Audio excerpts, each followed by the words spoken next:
सभी को जय मसीह की। हमारा प्रभु यीशु मसीह के पवित्र नाम से मैं आप सभी लोगों को इस पवित्र आराधना में स्वागत करता हूँ। हम सब लोग परमेश्वर के वचन के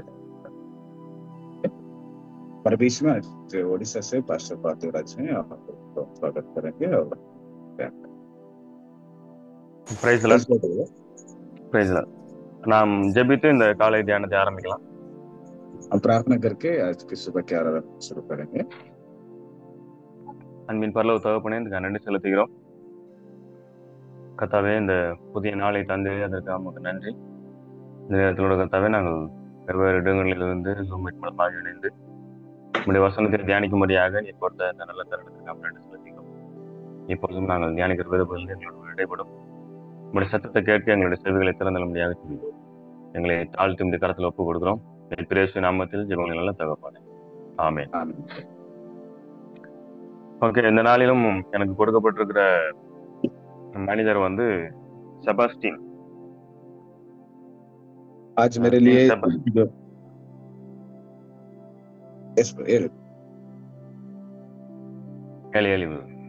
आज हमारे लिए जो दिया गया संदेश था संत सेबास्टियन करके एक परमेश्वर के दास है. 255 இருந்து 288 வரைக்கும் அவர் அந்த காலகட்டத்தில் உயிர் வாழ்ந்திருந்தார். 255 से लेकर 288 साल तक वो अपना जीवन काल रहा. இவர் வந்து ரோம மன்னனான டயோக்ளேசியன் அப்படிங்கிற அந்த காலத்துல வந்து அவர் வாழ்றாரு. वो रोमन के एक डायोक्लेसिस करके एक व्यक्ति है, उनके समय में वो अपना जीवन को बिताए हैं. அந்த மன்னருடைய காலத்துல கிறிஸ்தவங்களுக்கு எதிராக நிறைய ஒடுக்குமுறைகள், வன்முறைகள் வந்து நடந்தது. वो उस समय में ये जो सम्राट थे मसीह लोगों का कई सारे परिस्थितियां थोड़ा सा बिगड़ी हुई थी. उस वक्त में ये लोग वहां पर रहा थे. நிறைய கிறிஸ்தவர்கள் வந்து அந்த சமயத்துல வந்து கொலை செய்யப்பட்டார்கள். बहुत सारे मसीह लोग उस वक्त में शहीद हो चुके हैं. இந்த செபாஸ்டின் என்ன பண்ணார்னா, கிறிஸ்தவங்களுக்கு உதவியா இருக்கணும் அப்படிங்கிற ஒரு எண்ணத்துல அவர் போயிட்டு ரோம படையில வந்து சேர்றாரு. तो सेबास्टियन जो है वो मसीह लोगों को साथ देना करके उस रास्ते में वो जी रहे थे. அந்த ரோம ஆர்மியில வந்து அவரு சேர்ந்து நிறைய கிறிஸ்தவங்களுக்கு வந்து உதவி செய்யறாரு. அது மாத்திரம் இல்லாம கூட இருக்கிற அந்த சோல்ஜர்ஸ்க்கும் வந்து அவர் வந்து இயேசு கிறிஸ்து பத்தி சொல்றாரு. तो वो उस सम्राट के समय में बहुत सारे मसीह लोगों को मदद की है. साथ में जितने भी वहां पर सैनिक लोग थे उनको भी प्रभु यीशु मसीह के बारे में बताते हैं. இது வந்து அந்த ராஜாவுக்கு வந்து தெரிய வருது. ये सारा चीज जो है उधर के सम्राट को, राजा को पता चल जाता है. அப்போ ராஜா வந்து அவர் கொலை செய்யறதுக்கான உத்தரவு கொடுக்குறாரு. और राजा उन्हें मारने के लिए आज्ञा देते हैं. அவர் வந்து அம்பு எய்து கொலை செய்யணும் அப்படின்னு சொல்லி உத்தரவிடப்படுது. वो जो है तीर डाल के उन्हें मार देना चाहिए करके उनको आज्ञा देते हैं. அவர் மீது அம்பை எய்திட்டு அவரு செத்துட்டாரு அப்படின்னு சொல்லிட்டு போயிட்டாங்க. उनके ऊपर बहुत सारे तीर डाले और वे मर गए बोल के छोड़ के चला गए. அப்போ அந்த இடத்துல வந்து ஒரு பெண்மணி வராங்க. उस जगह में एक औरत आती है. அந்த அம்மா வந்து அவருக்கு வந்து அந்த காயங்கள் எல்லாம் கட்டு போட்டு அதன் மூலமா அவர் வந்து பிழைக்கிறாரு.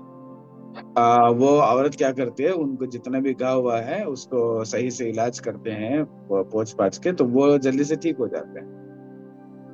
அதுக்கப்புறம் அவர் மீண்டும் வந்து அந்த மன்னன் முன்னாடி போய் நிற்கிறாரு. அந்த டயோக்ளேசியன் அந்த ராஜா முன்னாடி போய் நிற்கிறாரு. फिर से ये क्या करते हैं, उस राजा के सामने जाकर फिर से खड़ा हो जाते हैं जो डायोक्लेटियन है. அப்போ மன்னன் அந்த ராஜா என்ன சொல்றாருன்னா, அவனை வந்து அடிச்சே சாகடிக்கிறதுக்கு உத்தரவு போடுறாரு. और वो सम्राट फिर से आज्ञा देते हैं कि उन्हें मार के ही मार देना चाहिए.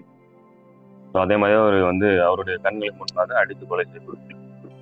और उसी प्रकार उनके आंखों के नजर में ही उन्हें मार के मार देते हैं. இதுதான் நமக்கு இன்னைக்கு கொடுக்கப்பட்டிருக்கிற மனிதர்.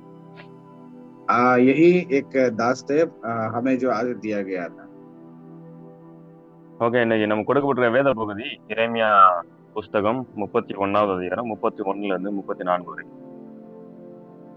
आज यिर्मयाह का 31वां अध्याय का 31वां पद से लेकर 34वां पद तक हमें दिया गया है। இந்த பகுதியை நம்ம வாசித்து பார்த்தோம் அப்படின்னு சொன்னா, இந்த இடத்துல வந்து ஆண்டவர் வந்து இஸ்ரேல் மக்களோடு கூட ஒரு புதிய உடன்படிக்கையை ஸ்தாபிக்கிறது குறித்துதான ஒரு வாக்குத்தத்தம் கொடுக்கப்பட்டது. तो यहाँ पर अगर आप सही से पढ़ते हैं तो परमेश्वर इस्राएल लोगों के साथ एक नया वाचा को स्थापन करने के बारे में वो बात जिक्र किया गया है। So, அந்த பழைய உடன்படிக்கை புதிய உடன்படிக்கை ரெண்டுக்கும் வித்தியாசங்கள் இருக்கிறது. नया नियम और पुराने नियम दोनों के बीच में बहुत सारे फर्क है। So, நம்ம எல்லாம் வந்து பழைய ஏற்பாட்டுல நம்ம வந்து வாசிக்கிறோம். அதுல வந்து ஆண்டவர் இஸ்ரேல் மக்களோடு கூட அந்த சீனாய் மலையில செய்த அந்த உடன்படிக்கை வந்து நம்ம அறிந்துட்டு இருக்கிறோம். हम जब पुराने नियम को ध्यान करते हैं तो परमेश्वर ने सीनाई पर्वत पर इस्राएलियों के साथ जो वादा किए थे उनके उन सारे आज्ञा बातों के बारे में हम ध्यान कर सकते हैं। ஸோ அந்த உடன்படிக்கையில நம்ம பார்த்தோம்னு சொன்னா நிறைய காரியங்களை வந்து அவங்க வந்து கண்டிப்பா செய்யணும் அப்படின்னு சொல்லி அவங்களுக்கு வந்து சொல்லப்பட்டிருக்கும். और वहां पर आप देखेंगे तो बहुत सारे बातें ऐसे है कि आप कथित रीति से उसको करना ही चाहिए करके बातें किया गया है। நிறைய பலிகள் கொடுக்கப்பட்டிருந்தது அவங்களுக்கு. बहुत सारे बलियों के बारे में जिक्र किया गया है। சில பண்டிகைகள் கொடுக்கப்பட்டிருந்தது. कुछ त्योहारों को दिया गया है। ஸோ இப்படி அவங்க வந்து ஒவ்வொரு காரியங்கள் அதெல்லாம் வந்து கட்டாயமா செய்யணும் அவங்க. और ये सारे ये लोग कच्चित रीति से करना ही चाहिए उसको। அப்படி செய்யப்படாத பட்சத்தில் அவங்க வந்து தண்டனைக்குள்ளாவாங்க அப்படிங்கிறதையும் அதுல எழுதப்பட்டது நம்ம பார்க்கணும். अगर वो नहीं करते हैं तो इनको दंड किया जाएगा बोल के वो भी आज्ञा घोषित करते हैं। ஸோ அதனால நம்ம பார்த்தோம் சொன்னா இஸ்ரேல் மக்கள் இந்த எல்லா காரியத்தையும் வந்து அவங்க செய்து கொண்டு வந்தாங்க. इसलिए इस्राएल के लोग जो है वो सारे कामों को करते आ गए। ஆனா அத வந்து அவங்க வந்து மனப்பூர்வமா அவங்க விரும்பி வந்து செய்யல. लेकिन वे सब लोग जो है इच्छा पूर्वक से मन से वो सारा काम नहीं किए। அவங்க வந்து ஒரு கட்டாயத்தினால இப்படி செய்யணும் இல்லைன்னா நமக்கு ஆபத்து வரும் அப்படிங்கிற ஒரு பயத்தோடு ஒரு கட்டாயத்தினாலதான் வந்து அவங்க செஞ்சாங்க. वो सब लोग एक मजबूरी के साथ ये सारा काम करते हैं कि अगर हम नहीं करेंगे तो हमारे साथ क्या हो सकता है, डर डर के करते थे। ஸோ இதான் வந்து பழைய ஏற்பாட்டுல இஸ்ரேல் மக்களுடைய எண்ணமாக. यही पुराने नियम में इस्राएल लोगों का एक सोच विचार था। ஆனா புதிய ஏற்பாட்டுக்கு நீங்க வரும்பொழுது நம்ம புதிய ஏற்பாட்டுல நம்ம பார்க்க முடியும். हम नया नियम में जाते हैं, नया नियम की बात अलग है। ஸோ இந்த இடத்துல நம்ம வாசித்து பார்த்தோம்னு சொன்னா ரொம்ப தெளிவா எழுதப்பட்டிருக்கு எரேமியா 31வது அதிகாரத்துல. यहाँ पर यिर्मयाह का 31वां अध्याय में वो बहुत ही स्पष्ट रीति से बताया गया है। 33வது वचनத்துல எழுதப்பட்டிருக்கு.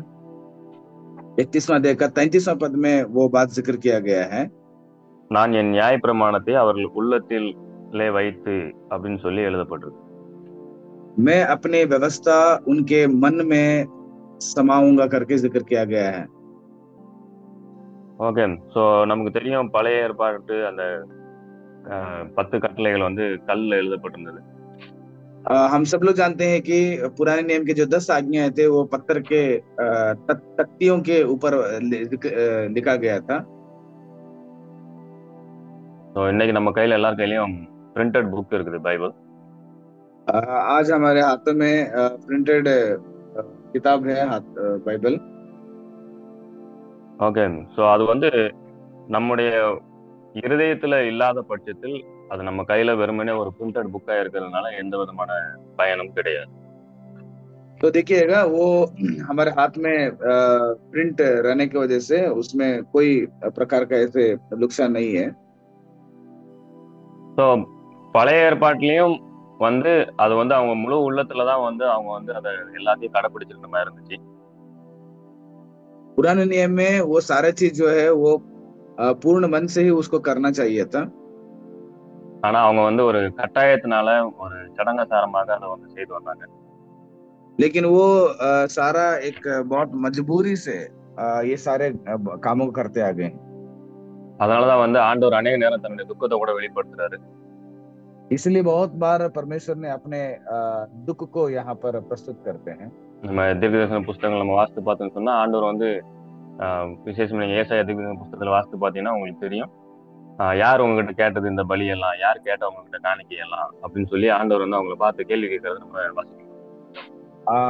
आप भविष्यद्वक्ताओं की किताब को देखते हैं तो खास करके यशायाह नबी की किताब को पढ़ते हैं तो वहां पर परमेश्वर ने खुद बताते हैं कि किसने आपको ये सारे बलि को मांगा है, किसने ये सारे चीजों को आप लोगों से मांगा है करके परमेश्वर बताते हैं। அதாவது இஸ்ரேல் மக்கள் வந்து ஆண்டவருடைய உள்ள அந்த ரிலேஷன்ஷிப்பை வந்து அவங்க வந்து ஒரு லிமிட் பண்ணிட்டாங்க. इजराइल के लोग परमेश्वर के साथ रहने वाले उस संबंध को एक अनुचित रीति से वो करते थे। அவங்க என்ன நினைச்சாங்கன்னா ஆண்டவரோட ரிலேஷன்ஷிப்னா பலி செலுத்துறது, இந்த பண்டிகை கொண்டாடுறது, அவ்வளவுதான். क्योंकि वो यही समझते थे कि परमेश्वर के साथ अगर हम लोग एक संपर्क में बने रहना, इसका मतलब ये है कि त्योहार मनाना है और बलि चढ़ाना है।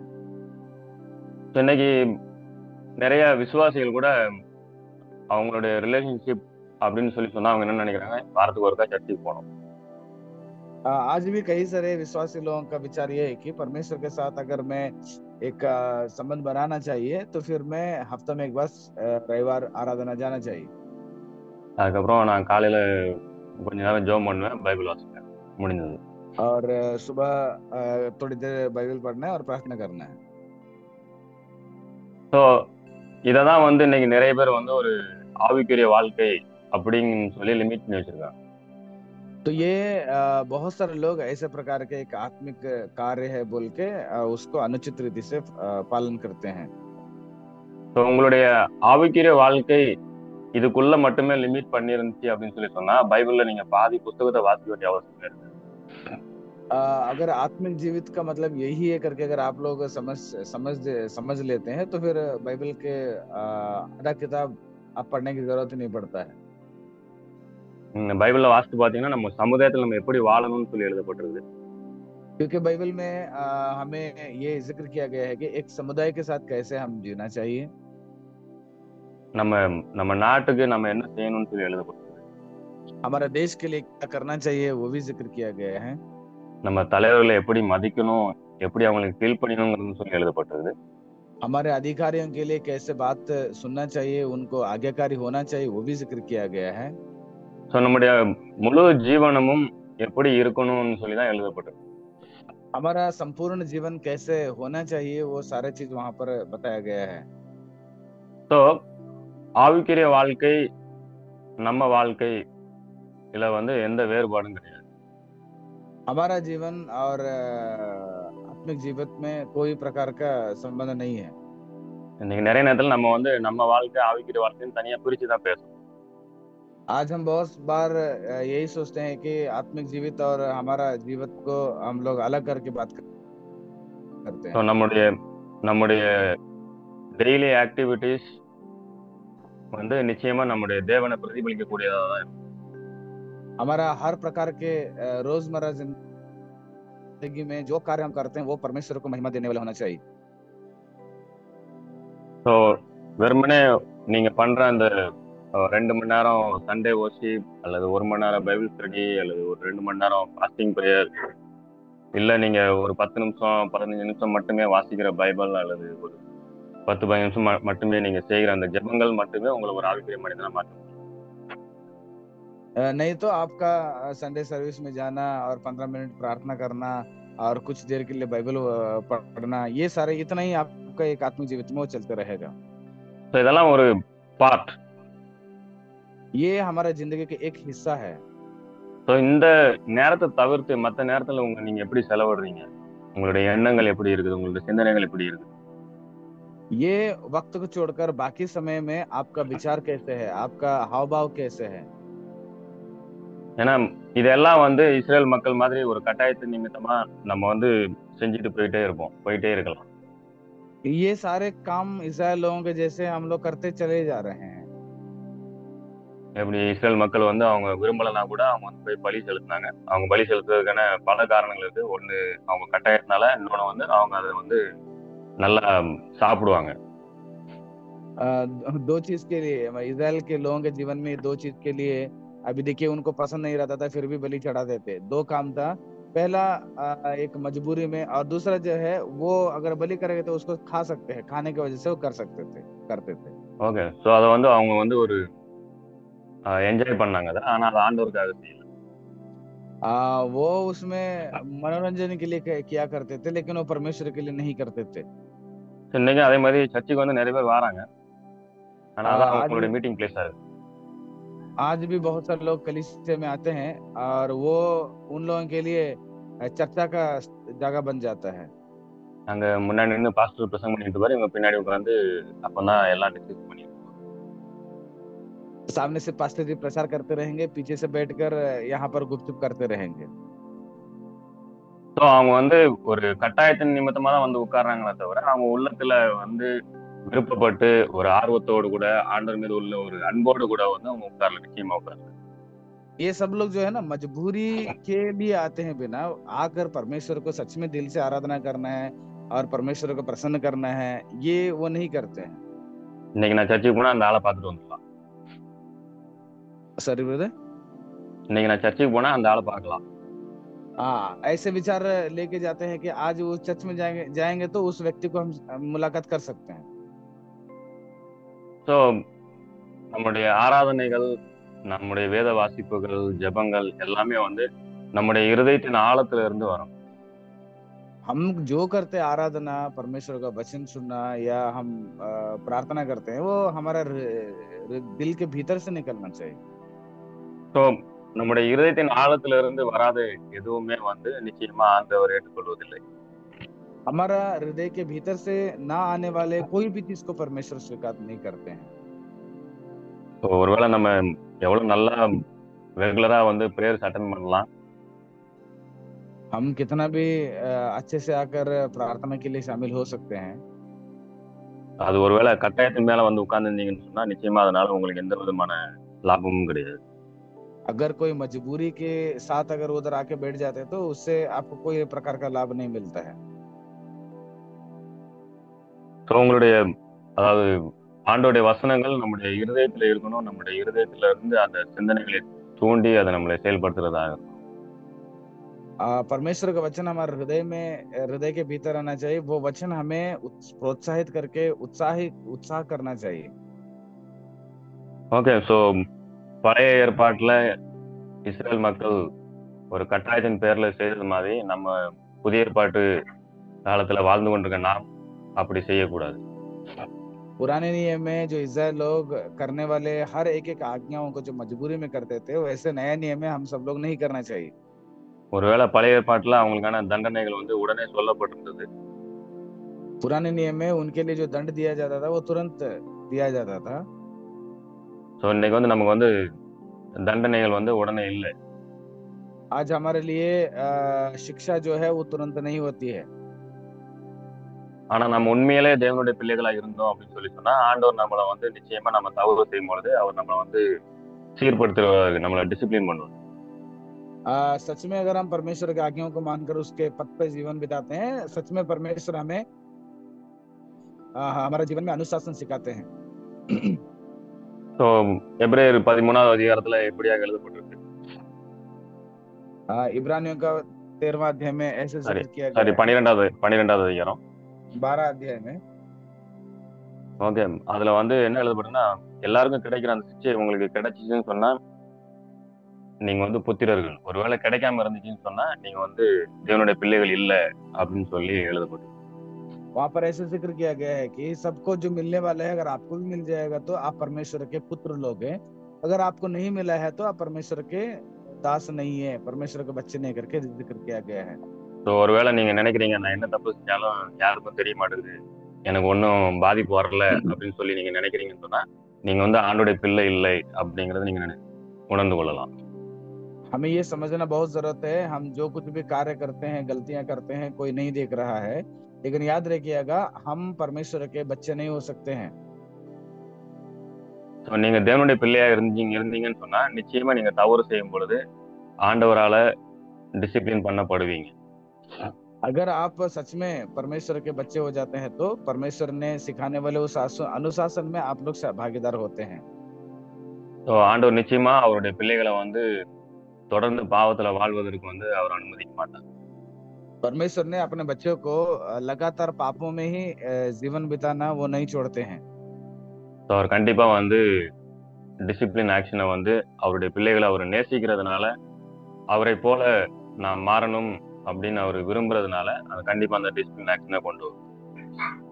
इसलिए परमेश्वर ने कि वो हमें अपने बच्चे समझते हैं, इसलिए वो चाहते हैं कि ये लोग अपने पापों से बाहर आ जाए, जैसे मैं हूँ वैसे ये लोग भी बनना है करके वो हर अपने बच्चों को एक अनुशासनीय रास्ता में लेकर जाना चाहते हैं।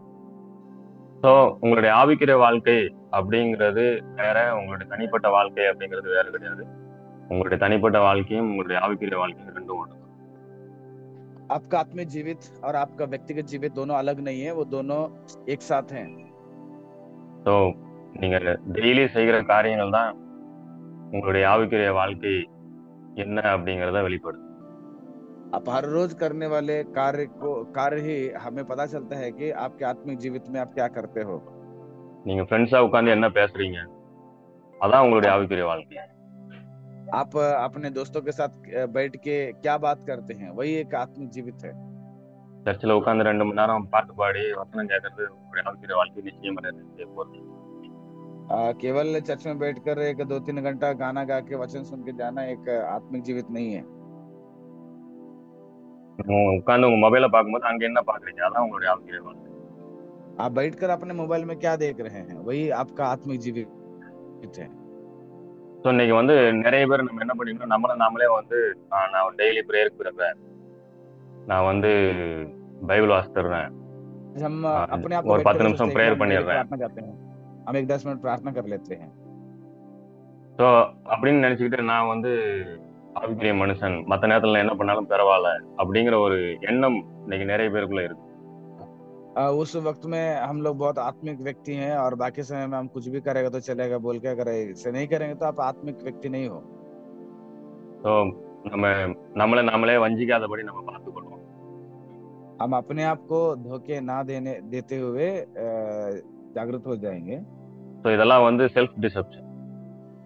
ये सारा जो है ये खुद की एक धोखा है। ஸோ இது வந்து ரொம்ப ஆபத்தான ஒரு காரியம். ये हमारे लिए बहुत ही खतरा के चीज है। ஒரு மனுஷன் பாவம் செய்யறதை விட செல்ஃப் டிசெப்ஷன் அப்படிங்கிறது ரொம்ப மோசமான ஒரு காரியம். एक व्यक्ति पाप करने से ज्यादा व्यक्तिगत रीति में वो अपने आप को धोखा देना सबसे भयंकर है। ஸோ பரிசேயர்கள் அப்படிப்பட்டவங்க தான் இருந்தாங்க. फरीसी लोग वैसे ही प्रकार के लोग थे। அதனாலதான் அவங்க வந்து இயேசு கிறிஸ்துவ வந்து அவங்க ஏற்றுக்கொள்றாங்க. वे यीशु मसीह को स्वीकार नहीं किए। ஸோ இன்னைக்கு உங்களுடைய வாழ்க்கையை நீங்க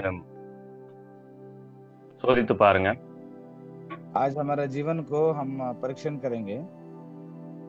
ஸோ உங்களுடைய முழு ஜீவியமும் ஆண்டவருக்கு பிரியமா இருக்குதா, இல்ல அந்த குறிப்பிட்ட நேரங்கள் மட்டும்தான் ஆண்டவருக்கு பிரியமானதாக பயன்படுத்தப்படுகிறதா? आपके संपूर्ण जीवन परमेश्वर के योग्य है या कुछ ही कारण में कुछ ही जगह में परमेश्वर के योग्य है और बाकी समय में आपका नहीं है। ஸோ ஒரு கிறிஸ்தவனுக்கு 2 முகம் இருக்க முடியாது. एक मसीह लोगों को 2 चेहरे नहीं रहना चाहिए। அப்படி இருந்துச்சுன்னு சொன்னா அது வந்து ஹிப்போக்ரைட் அப்படின்னு சொல்லி பைபிள் எழுதப்பட்டிருக்கு. ऐसे लोगों को ही हिपोक्रेट करके बाइबल में जिक्र किया गया है।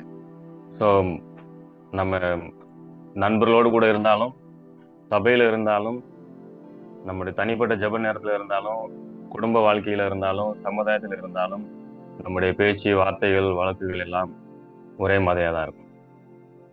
हम चाहे हमारा परिवार में, हमारे समाज में, हमारे कलीसिया में, हमारे काम करने के जगह में, हर जगह में हमारा जो जीवन सही में परमेश्वर को पसंद होना चाहिए। ஸோ இடத்துக்கு ஏத்தாப்புல மாறுதுன்னு சொன்னா நீங்க நிச்சயமா ஒரு உண்மையான கிறிஸ்தவரா அல்லது நல்ல ஒரு ஆவிக்குரிய மனிதனா இல்லையா அப்படிங்கறத நீங்க சோதித்து பாருங்க. जगह के हिसाब से अगर आप बदल जाते हैं तो फिर आप सही मसीही हैं, सही विश्वासी हैं, आप अपने आप को परीक्षण कर लीजिए। ஸோ புதிய ஏற்பாட்டு காலத்துல ஊழியம் செய்யற நமக்கு அது ஒரு மேன்மையான ஒரு ஊழியம். नए नियम में रहकर सेवा करने वाले लोगों के लिए एक बहुत ही महत्वपूर्ण एक सेवा है वो। பழைய ஏற்பாட்டை விட நமக்கு அதிகமான வாய்ப்புகள், ஆசீர்வாதங்கள் கொடுக்கப்பட்டிருக்கு. पुराने नियम से ज्यादा यहाँ पर मौके और आशीषें ज्यादा दी गई है। அதை நம்ம உணர்ந்து கொள்வோம் அப்படின்னு சொல்லி சொன்னா நிச்சயமா அதனுடைய ஆசீர்வாதங்களை நம்ம அனுபவிக்க முடியும். अगर हम उसको पालन करेंगे तो ये सारे आशीषों को हम जरूर प्राप्त कर लेते हैं। ஸோ நாம் தேவனிடத்துல ஜெபிப்போம், புதிய ஏற்பாட்டு ஊழியத்தினுடைய நன்மையும் அந்த வாழ்க்கையும் உணர்ந்து கொள்வதற்காக.